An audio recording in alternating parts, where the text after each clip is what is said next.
வந்து பிறந்த நாளுக்கு வாழ்த்து தெரிவிச்சதா அவரே அவரோட ஃபேஸ்புக்கில் பதிவாக போட்டிருந்தாரு சார். பெருமை எடுத்துக்கிறாரு. அம்பேத்கரே வாழ்த்து சொன்னதை போல. இதை பற்றி பேசுறதுக்கு தான் சங்கத்தமிழன் மேலே ஒரு எதிர்ப்பாக திரும்பிட்டாரோ? இல்லை சார், நிறைய குற்றச்சாட்டு இருக்குது. என்ன குற்றச்சாட்டுனா, கட்சி எஸ்எஸ் பாலாஜி, பனையூர் பாபு, ரவிக்குமார் இவர்களை பற்றி பேசக்கூடாது. இவர்களாக கட்சியை காட்டி கொடுத்துட்டு போயிட்டா அப்போ இவர்களை பேசாமல் யாரை பேசுறது? இப்போ நடந்துருச்சா? பனையூர் பாபு எங்கே இருக்காரு?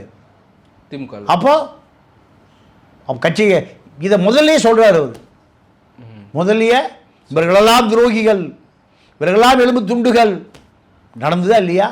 நடக்கல. நீங்கள் 10 மாதத்துக்கு கட்சி விட்டீங்க, நான் ஒத்துக்கிறேன். அவர் சொன்னது நடந்திருக்கா இல்லையா?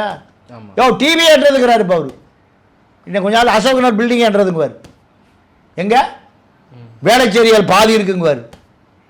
வேளச்சேரி பாதி, மீதி அசோக் நகர் பாதி. இதை முதல்லையே சொன்னது தப்புனா இந்த தப்பை தொடர்ந்து செஞ்சு கொண்டு இருப்பார். நான் சொல்கிறேன், இந்த தப்பை, இந்த துரோகிகளை, எலும்பு துண்டுகளை அடையாளம் காட்டிக்கொண்டே இருப்பார்.